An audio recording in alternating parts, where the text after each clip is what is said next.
السلام عليكم ورحمه الله وبركاته. ازيكم يا حبايب قلبي؟ اخباركم عاملين ايه؟ يا رب الكل يكون في افضل حال. حلقه جديده معاكم النهارده، مكملين في سلسله الفيديوهات القصيره اللي وعدنا حضراتكم بيها.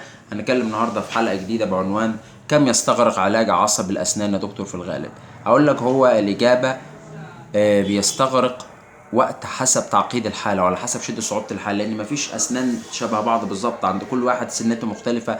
ده بيكون مثلا عنده فاريشن، ده بيكون عنده مثلا مفيش سنه تقدر تثبتها على كل واحد هي حتى لو نفس السنه مثلا موجوده عند نفس الشخص، ممكن ده يجي يحشي عصب يلاقيها اسهل خدت وقت قليل، ده يلاقيها خدت وقت اكتر. فده بيعتمد على على كل واحد وسنانه، كل واحد وحاله السنه بتاعته مالها بالظبط يعني. طيب ايه تاني برضه يا دكتور؟